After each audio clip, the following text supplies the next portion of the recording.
말씀은 십계명 제4계명이 되겠습니다. 우린 출애굽기를 공부하는 중에 십계명에 들어와서 출애굽기 20장 십계명이 들어와서 조금 한 부분 1계명, 2계명, 3계명 이렇게 공부를 하고 있습니다. 우린 지난 시간에 제3계명 너는 내 하나님 여호와의 이름을 망령되게 부르지 말라 하는 이 계명의 의미와 또 이 계명을 어떻게 우리가 실천할 것인가 하는 내용을 함께 나눴습니다. 저는 제3계명을 묵상하는 가운데 주의 이름이라 하는 단어가 강력하게 다가옴을 느꼈다고 고백했습니다. 너는 네 하나님 여호와의 여호와의 이름을 망령되게 부르지 말라 하는 이 구절에서 주의 이름이라는 단어가 강력하게 저희 영혼을 사로잡는 것을 느꼈다고 고백했습니다. 주의 이름은 참으로 존귀한 이름입니다. 여러분 잠깐 복습해 주십시오. 우리는 그 이름으로 구원을 받았습니다. 요한복음 1장 12절에 보면은 영접하는 자 곧 그 이름을 믿는 자들에게는 하나님의 자녀가 되는 권세를 주셨으니, 로마서 10장 13절에 보면은 누구든지 주의 이름을 부르는 자는 구원을 받으리라. 우리는 그 이름으로 기도 응답을 받습니다. 요한복음 16장 24절에 보면은 지금까지는 너희가 내 이름으로 아무것도 구하지 아니하였으나 구하라 그리하면 받으리니 너희 기쁨이 충만하니라. 우리는 그 이름으로 귀신을 쫓아내며 방언을 말하기도 합니다. 마가복음 16장 17절에 보면은 믿는 자들에게는 이런 표적이 따르리니 곧 그들이 내 이름으로 귀신을 쫓아내며 새 방언을 말하며, 베드로와 요한은 그 이름으로 성전 미문에 앉아있는 안전뱅이를 일으켜 세운 사건이 있습니다. 사도행전 3장 6절에 보면 베드로가 이르되 은과 금은 내게 없거니와 내게 있는 이것을 내게 주노니 나사렛 예수 그리스도의 이름으로 일어나 걸어라 하면서 평생을 40년 동안 안진뱅이로 있던 사람을 일으켜 세우셔서 새 삶을 살게 하는 것을 보게 했습니다. 여러분, 어린 목동 다윗은 그 이름으로 골리앗을 무너뜨렸습니다. 사무엘상 17장 45절에 보면은 달릿이 브에셋 사람에게 이르되 골리앗에게 이르되 너는 칼과 창과 단창으로 내게 오거니와 나는 만군의 여호와의 이름 곧 내가 모욕하는 이스라엘 군대의 하나님의 이름으로 내게 가노라. 하나님의 이름으로 내게 간다고 선포하면서 그 전쟁을 승리로 이끌었음을 우리에게 보여주고 있습니다. 사랑하는 교회 여러분, 여러분들이 신앙생활을 하면서 그 이름을 아시고 그 이름의 능력을 체험하신 줄 믿습니다. 오늘도 한 주간도 그 이름으로 승리하는 우리 교우들이 다 되기를 주의 이름으로 축복합니다. 오늘은 제4계명이에요. 오늘 제4계명 출애굽기 20장 8절입니다. 안식일을 기억하여 거룩하게 지키라 하는 그런 계명이에요. 먼저 안식일을 거룩하게 지키라 하신 이유가 무엇일까? 그 속 내용이 무엇일까? 속 이유가 무엇일까? 그것을 좀 한번 정리해 보도록 하겠습니다. 첫 번째로 안식일을 거룩하게 지키라는 의미는 일주일에 하루를 구별한다는 성별의 의미가 있다는 겁니다. 성별의 의미. 안식일은 철저하게 하나님을 위하여 성별된 날입니다. 이 점은 출애굽기 본문과 신명기 본문에 똑같이 나타나는데 이 두 본문이 모두 안식일은 너희 하나님 여호와의 날이라 이렇게 분명히 말하고 있습니다. 월요일을 여호와의 날이라고 말하지 않았습니다. 목요일을 여호와의 날이라고 말하지 않습니다. 우리가 속해 모이는 금요일 날을 여호와의 날이라 하지 않고 안식일을 여호와의 날이라 이렇게 말씀하셨다는 겁니다. 출애굽기 20장 10절에 보면은 일곱째 날은 네 하나님 여호와의 안식일인즉, 또 신명기 본문 5장 14절에 보면은 일곱째 날은 네 하나님 여호와의 안식일인즉, 따라서 이 날은 하나님을 사랑하는 날이며 그리고 거룩한 성회로 모이는 날이고 그리고 성소를 공경하는 날이다 하는 것이 성경에 일반적으로 나타나 있는 말씀이라는 것이죠. 어떤 사람이 유명한 전도자인 빌리 그레엄 목사님께 와서 이런 질문을 했습니다. 안식일에 소가 구덩이에 빠지면은 건져내야 할까요? 아니면은 건져내지 말고 교회에 갈까요? 라고 질문을 했어요. 그랬더니까 빌리 그레엄 목사님이 이렇게 대답했습니다. 뭐라고 대답했냐면은 물론 건져내야 하겠지요. 그러나 안식일마다 계속 구덩이에 빠지거든 제발 그 소를 팔아치우십시오. 이렇게 고민했다는 것입니다. 무슨 말씀인지 아시겠죠? 이런 측면에서 성도가 주일마다 꼭 일하러 가야만 한다면은 예배를 위하여 일하는 시간을 조정 또는 조절하든지 아니면은 주일 예배를 들을 수 있는 직장을 달라고 기도해야 할 것입니다. 성도는 직장 때문에 주일 예배를 드리지 못합니다 라는 말을 아무렇지도 않게 쉽게 말해서는 안 된다는 것입니다. 안식일은 하나님을 위해서 월화수목금토 일주일 있지만은 하나님을 위해서 성별한 날이다 하는 것이 성경이 우리에게 가르쳐 준다는 거죠. 두 번째로 안식일을 거룩하게 지키라 하신 이유는 사람은 예배를 통해서 참 안식을 얻게 되기 때문이라는 것입니다. 여러분, 최초의 안식일을 생각해 보십시오. 6일 동안 우주 만물을 창조하신 하나님은 아마도 제6일이 끝나기 직전 항문에 하나님의 마음에 있던 창조의 걸작품이요 면류가 있는 인간을 지으셨을 것입니다. 이어서 창조의 성읍이 끝나고 그 다음날 하나님은 안식하셨습니다. 그러므로 우리 인간이 온 인류가 인간이 맞이한 생의 첫 번째 날이 무슨 날이냐면은 월요일도 아니고 화요일도 아니고 안식이래요. 인간이 맞이한 생의 첫째 날은 안식이었으며 그날 인간은 하나님이 만드신 이 창조의 아름다운 세계에서 하나님을 예배하며 참 안식을 얻을 수 있었던 것입니다. 현대인이 잃어버린 안식을 어떻게 찾을 수 있겠는가? 오늘 우리가 찬양을 듣고 제가 느낀 말씀, 오늘 우리 현대인을 규명하고 규정하는 단어 한 단어를 얘기한다면 불안이죠. 불안. 여러분 가운데도 불안이 있고 크고 작은 불안을 가지고 사는데 현대인의 삶을 규정하는 것이 불안이라 한다면 어떻게 현대인들이 이 불안을 해소하고 참된 안식을 얻을 수 있겠는가? 참 안식은 하나님을 만나는 예배를 통해서만 가능하다는 거예요. 이 성경의 증언입니다. 참 안식을 얻고자 하는 자는 예배를 통해서만 참 안식이 주어진다는 겁니다. 예배가 없는 쉼이라는 것은 그냥 일의 중단일 뿐이지 참 안식이 아니에요. 참 안식이 아니에요. 여러분, 일의 중단이 참 안식이라 한다면요, 퇴직한 분이 가장 안식을 귀하게 취해야 될 겁니다. 그러나 여러분, 퇴직한 분들이 1년만 지나보십시오. 너무 힘들어하는 것을 주변에 많이 느끼잖아요. 그래서 예배가 없는 삶이라는 것은 그것은 일의 중단일 뿐이지 참 안식이 아니라는 겁니다. 참 안식은 하나님을 만나는 예배를 통해서만 가능하다는 거예요. 여러분, 셰익스피어의 맥베드에 보면은 왕을 살해하고 안식을 잃은 맥베드가 이렇게 절규하는 것을 보게 됩니다. 이제 나는 잠을 자지 못한다. 옛날에는 잠도 잘 잤는데 이제 살인을 한 다음에 잠을 자지 못한다. 맥베드여, 너는 잠을 죽였다. 다 상대방의 사람을 죽인 것이 아니라 잠을 죽인 거예요. 고민의 실태를 풀어주던 잠, 피곤을 풀어던 잠이여 하면서 절규하는 것을 보게 됩니다. 죄진 인간의 불안을 표현한 것이죠. 성 어거스틴은 그의 고백록, 여러분들이 잘 아는 그 고백록에서 이렇게 표현했습니다. 우리의 영혼이 그리스도에게 돌아가 쉴 때까지는 우리에게 결코 평안함이 없었나이다. 고백록에 나온 얘기예요. 그래서 안식일을 거룩하게 지키라 하신 이유는 사람은 예배를 통해서만 참 안식을 얻게 되기 때문이라 하는 것을 우리 성수관, 우리 수도교회 성도들은 기억하셔야 될 줄 믿습니다.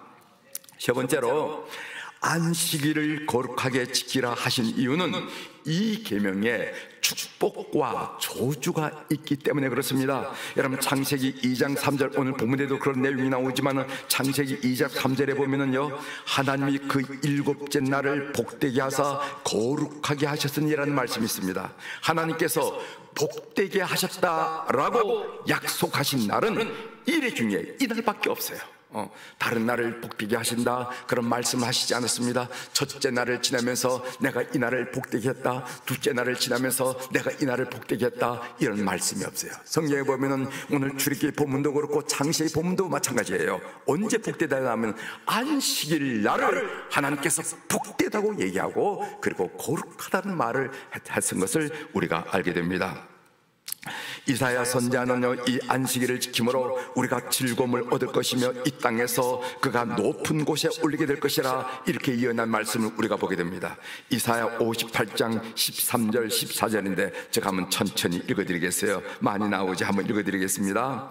만일 안식일에 내 발을 금하여 내 성일에 오락을 행하지 아니하고 안식일을 일컬어 즐거운 날이라 여호와의 성일을 존귀한 날이라 하여 이를 존귀하게 여기고 내 길로 행하지 아니하며 내 오락을 구하지 아니하며 사사로운 말을 하지 아니하면은 내가 여호와 안에서 즐거움을 얻을 것이라. 내가 너를 땅의 높은 곳에 올리고 네 조상 야곱의 기업으로 길을 이르라. 여호와의 입의 말씀이니라. 이렇게 말씀하셨습니다.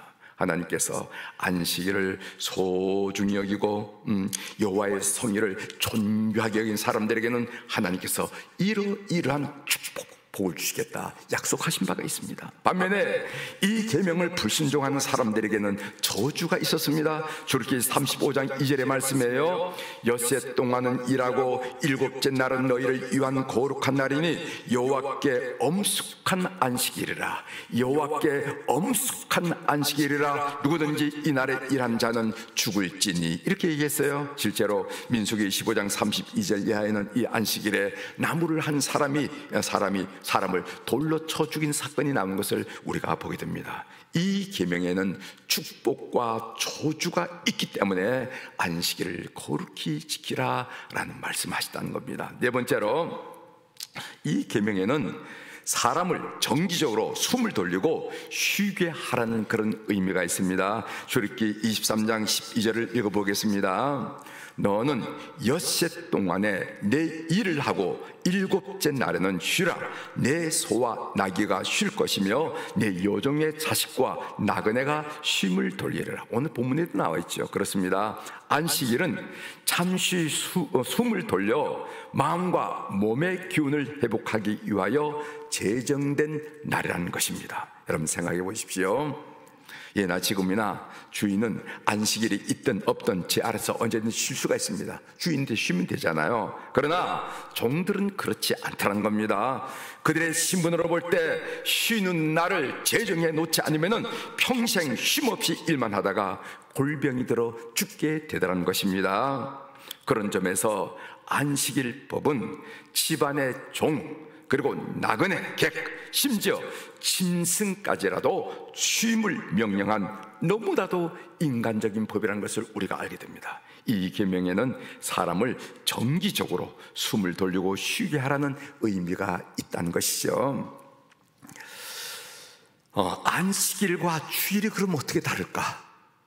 여러분 궁금하시죠? 어떤 때는 안식일 얘기한, 성경은 안식일 나르는데 교회에서는 주일을 이야기한다 이 말이죠. 이 이야기가 어떻게 다른지 제가 여러분들에게 설명을 드릴 테니까 잘 들어보십시오. 본래 안식일은 토요일이었습니다. 더 정확하게 말한다면 금요일 해질 때부터 토요일 해질 때까지가 바로 안식일이었습니다. 그래서 지금도 안식교인들은 안식일인 토요일에 예배를 드린다 이렇게 주장을 하고 있는 것을 여러분들이 가끔씩 들었을 것입니다. 그렇다면 토요일에 예배 드리는 것이 주일, 일요일에 예배를 드리는 경우가 어떻게 됐나? 그 이야기 드리겠어요. 예수님이 공생애를 사실 때, 그러니까 이 땅에서 사실 때는 예수님을 따르던 무리들이 주로 안식일에 회당에서 예배를 드리거나 말씀을 들었습니다. 그래서 안식일을 기준으로 제자들이 모이고 또 흩어지고 말씀을 듣고 예배를 드렸다는 거예요. 그러나 예수님이 죽은 지 사흘 만에 부활하셔서 승천하신 후 초대교회는 유대교의 전통에 따라서 토요일에 모이기도 하고 예수님이 부활하신 일요일, 주일에도 모이기도 했습니다. 다시 말하면 토요일, 주일을 혼용했어요. 어떤 사람은 회당에서 안식일 날에 회당에 모이기도 하고, 또 아니면 어떤 사람은 주일날 또 모이기도, 이 혼용이 되었습니다. 그러다가 초대교회가 일요일 주일에 더 무게를 두기 시작했습니다.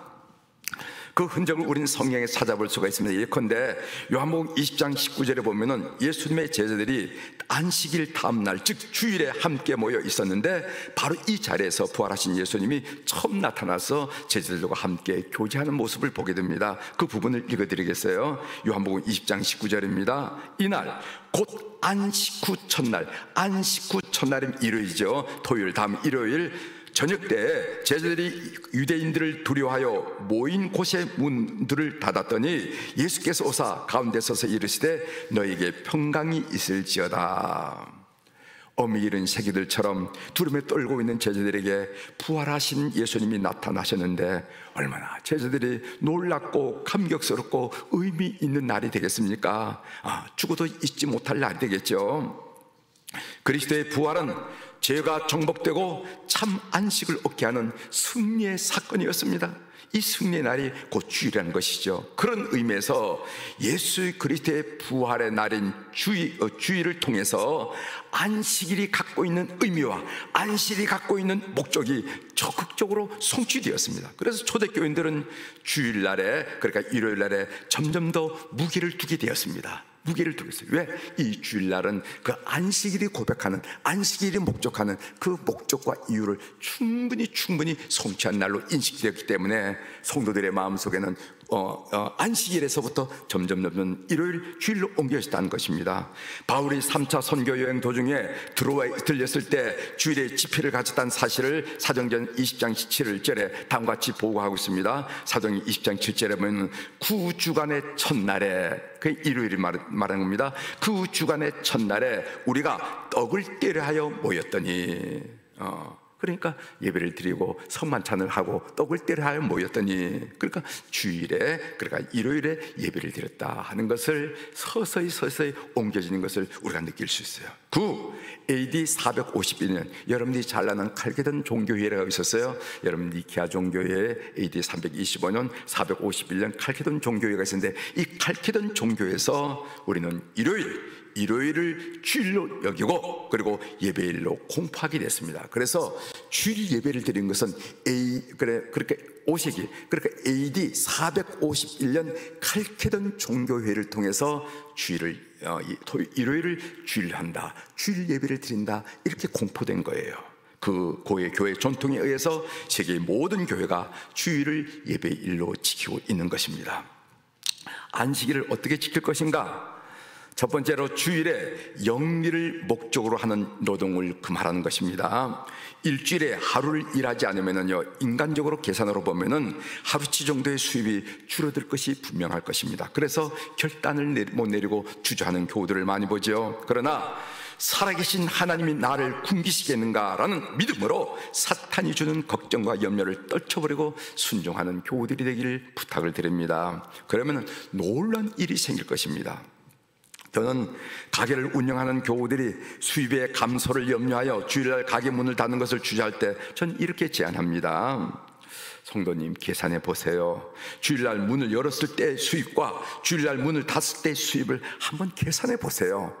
가계표를 만들어서 하나님의 역사심을 시험해 본다는 셈치고 해보십시오. 그래서 문을 열 때 생활 형편이 문을 닫을 때 생활 형편보다 나으면은 마음에 부담감을 갖지 마시고 주일날 가게 문을 여세요, 이렇게 얘기합니다. 주일날 가게 문을 열었더니까 내 생활 형편이 나아지고 삶의 형편이 나아지고 평안이 임하고 좋더라. 그럼 그렇게 하라는 거예요. 그렇게 하라는 거예요. 그런데 그렇게 했더니 그렇게 되지 않더라. 많은 분들이 이런 고백을 합니다. 1년씩 시키고 보면은 어떻게 됐습니까? 얘기하면은요, 주일날 열었을 때, 문 열었을 때 계산상의 수입은 많았는지 모르지만은 남는 게 없었어요. 어떻게 새어나가는 구멍이 그렇게 많던지, 이렇게 저렇게 새어나는 구멍이 많아서 삶은 늘 쪼드리고 우리 육신은 늘 피곤하고 이런 느낌을 받았습니다. 이런 고백을 하는 것을 제가 드렸다는 것이죠. 성경은 주일에 영리를 목적으로 하는 노동은 금해야 된다는 겁니다. 그러나 전통적으로 교회는 주일에 긴급해야 하는 일을 묵인해 왔어요. 이것을 세 가지 범주로 이야기하고 있거든요. 참고해 보시기 바랍니다. 첫 번째로는 교회는 필요한 일들은 주일에도 행하는 것을 묵인해 왔습니다. 그것을 라틴어로 뭐라면 오페라 네세시타티스라 이렇게 얘기해요. 오페라 네세시타티스 이렇게 얘기하는데, 여러분 성경적인 근거를 보면요, 안식일을 하더라도 가축에 물을 먹이는 행위라든가, 그리고 또 소가 웅덩이에 빠졌을 경우에 건져내는 일, 이런 같은 일은, 이런 비상한 행동은 허용되고 있음을 우리가 알게 됩니다. 오늘날 상황에 적용시켜 본다면은 나를 지키기 위하여 보초를 서는 군인들, 순찰 활동을 하는 경찰들, 24시간 대기 상태에 있어야 할 소방대원들은 주일날에도 일을 하지 않을 수가 없지요. 이런 필요한 일들은 주일날에도 행하라 하고 묵인했다는 겁니다. 두 번째로는 교회는 긍휼을 베푸는 목적을 위한 일들은 주일에도 행하는 것을 묵인해 왔습니다. 이것을 라틴어로 말하면 오페라 카리타티스. 여러분 카리타티스란 말 들어보셨죠? 오페라 카리타티스 이렇게 얘기해요. 카리타티스라. 성경 보면은 예수님은 안식일에 손 마른 환자를 보시고 서슴없이 고쳐주신 사건을 우리가 성경을 통해서 볼 수가 있습니다. 의사와 간호사는 응급 환자를 위하여 주일에도 진료를 하지 않을 수 없지요. 교통사고를 당한 환자를 주일이라고 돌려보낼 수 없는 것이 아니겠습니까? 또한 먹을 것이 없어서 굶주린 가정에게 먹을 것을 준비해서 방문한 일은 꼭 필요한 일이 아니겠습니까? 이런 일들, 긍휼을 베푸는 일들은 하라 하는 거예요. 세 번째로는 교회는 주일에 종교적인 일을 행하도록 묵인했습니다. 이것을 보고 오페라 피에타티스라 이러거든요. 예를 들어서 주일에 성도들을 신방하는 일이라든가, 성도들의 마음 아픈 일을 상담하는 일이라든가, 이런 일들은, 이런 종교적인 일들은 해도 된다 이렇게 얘기했다는 거죠. 이상과 같이 오늘 이 제 4계명을 한번 정리를 해봤습니다. 저 4계명을 묵상할 때 안식일을 기억하여 거룩하게 지키라 해서 이 거룩하게 지키라 하는 문구가 계속 마음에 남았어요. 거룩하게 지키라. 왜냐하면 요즘은 세월이 주일 성수를 하기 어려운 세월이야. 만일 이런 이야기를 강조를 하게 되면 말입니다, 사람들은 너무 교회가 보수적이다, 너무 교회가 시대를 모른다, 이런 얘기를 듣기에 안성맞춤이 아니겠습니까? 이런 점에서 이 거룩하게 지킨다 하는 말이 이렇게 마음이 캥겼습니다. 여러분 영어에서 거룩한이라 하는 단어가 세크리드라 하는 말 여러분 잘 아시죠? 이 단어는 희생, sacrifice에서 나왔다. 그 오은이 같다라는 얘기를 들은 적이 있습니다. 그러니까 거룩함이라는 것은 희생과 관련이 있다 하는 말이죠. 희생 없이는 거룩한 삶을 성취할 수 없다는 겁니다. 희생 없이는 거룩한 삶을 이뤄낼 수 없다는 것입니다. 그런 점에서 안식일을 거룩하게 지키려면 한 주간 월요일부터 토요일까지 우리의 삶의 현장에서 희생이 있어야만 정말 진정으로 거룩한 안식일, 거룩한 예배를 드릴 수 있다 하는 의미를 내포하고 있다는 거예요. 이런 생각을 하던 중에 다음과 같은 글을 읽게 되었습니다. 한번 그 글의 제목이 뭐냐면 우리 사회가 왜 이렇게 되었나, 구도자의 진리까지 무너진 것을 개탄한다, 그런 제목의 글이었어요. 이 글은 구도자임의 목사인 저에게 크게 도전이 되었습니다. 여러분들도 구도자니까 아마 여러분들에게도 도전이 될 거예요. 여러분 우리가 종교의 그 한자 종자를, 종자가 마루종자라는 걸 여러분 알죠? 마루종자. 이 마루종자라는 것은 끄트머리 마루, 그러니까 일의 근본이라 하는 말이거든. 그러니까 종교는 모든 이 세상사의 근본이다, 기초다, 이런 의미라는 거예요. 그러니까 우리 사회가 이렇게 무너진 것은 마루에 있는 종교인의 거룩함이 무너졌기 때문이라는 그런 얘기예요. 여러분 글의 몇 구절을 여러분들에게 소개해드리겠습니다. 주일날 스님 얘기를 하게 되는데, 스님, 목사, 신부들은 구도자의 진리를 아는가? 천주교 신부님이나 기독교 목사님이나 스님 또는 원불교 원사님들은 농부나 어부 노동자들처럼 무엇을 가꾸고 기르는 생산자가 아니다. 그들은 중생의 덕을 잇고 백성의 보살핌을 받고 사는 자들이요 절대 소비자들이다. 그래서 신부님이나 스님들, 목사님들, 원사님들은 중생 혹은 백성들이 갖다 바치는 것을 먹고 입고 쓰며 산다. 이렇게 갖다 바치는, 혹은 하늘과 사람이 내려주는 모든 것을 시물이라 한다. 시물을 베풀시 물건문, 그래 시물이라 한다. 이를 헌금 또는 기부라고도 부른다. 이 시물을 바치는 자는 부자만이 아니다. 때론 가난한 사람들도, 때론 억울하고 한많은 사람들도, 늙은 노인도, 어린 아이도 한결같이 세상의 평온과 구복을 바라면서 내는 모든 것들이 모두 시물의 범주에 든다. 이렇게 시물을 바치는 이유는 스님, 목사, 신부가 거룩하게 살아달라고, 그것이 우리 사회를 구원한 일이라고 부탁하는 의미라고 이 글은 우리에게 얘기하고 있는 것입니다. 글은 이어집니다. 스탕달은 그의 소설 적과 흑에서 중세 유럽의 온갖 부정부패의 음모에 신부들이 있었음을 고백하고 있다. 중세 시대 모든 부정부패는 꼭 신부들이 끼어들어갔다는 거예요. 고려는 중들의 세상이었다. 온갖 아예 현장에 중들이 있었다. 이 고려, 소위 불교를 숭상하는 이 고려 시대는 모든 악의 현장에는 중들이 끼어 있더라는 거예요. 그래서 이성계는 중을 천민으로 격화시켰다. 신부의 검은 옷은, 신부가 있는 검은 로브를 말하죠. 검은 옷은 세상과의 단절 곧 죽은 자를 상징한다. 중들의 삭발은 세상과의 단절 곧 절연을 의미한다. 지금 우리 사회가 이렇게 무너지는 것은 소위 종교인의 거룩함, 나아가 희생이 무너졌기 때문이라는 거예요. 여러분, 세상살이 참 복잡하죠. 왜 이렇게 무너진다 이 말이지. 정말 무너졌잖아요. 이렇게 무너진 것은 결국은 누구 때문인가? 이 종교인의 소위 거룩함, 그 거룩함 희생과 관계된다고 말씀드렸습니다. 이 거룩함 희생이 무너졌기 때문에 이런 현상이 온다. 이걸 읽고 저는 저 사신을 돌아봤습니다. 자랑한 일은 아니지만 저는 40년이 넘는 목회 생활 동안 저의 사례비, 소위 월급에 대해서는 단 한마디 언급을 하지 않고 이제까지 목회를 해왔습니다. 시골에서 개척교회를 할 때 생활비가 안 되죠. 13만 원 정도 그때. 그럴 때도 저는 사례비에 대해서는 일절 입을 말. 선교사로 사역할 때도, 오늘 우리 선교사님이 오셨지만 선교사로 15년 동안 사역할 때도 선교비, 사례비에 대해서 일절 말하지 않았어. 앞으로도 안 할 것입니다. 그러나 이 글을 읽고 구두자인 저 자신의 삶을 다시 생각해 보게 되었습니다. 문제가 나로구나. 내가 문제로구나. 사랑하는 성도 여러분, 성도란 이름은 거룩한 물이라는 뜻을 가지고 있습니다. 거룩한 물이라는 뜻을 가지고 있는 성도란 기본적으로 희생을 해야 된다는 의미를 가지고 있어요. 희생을 해야 된다는. 자기 것을 다 챙기면서 성도란 이름을 들을 수는 없습니다. 희생 없이 거룩한 삶을 성취할 수는 없습니다. 여러분, 몰락이라는 향품은 익혀질 때 진한 향기를 낸다는 말이 있잖아요. 우리가 한 주간 동안 희생하는 삶을 살 때 거룩한 주일 예배를 하나님 앞에 드릴 수 있다는 것입니다. 안식일을 기억하여 거룩하게 지키라는 계명이, 저는 이 본문을 묵상하면서 엄청난 무게로 우리에게 다가오는구나. 이 말이 쉬운 말이 아니구나. 이거 주일 성수 여부를 말한 얘기가 아니구나. 이것은 거룩함을 이야기하는 것이고, 이것은 희생을 이야기하는 것이고, 이것이 우리의 삶을 이야기하는 것이나 하는 것을 저는 깨닫게 됐어요.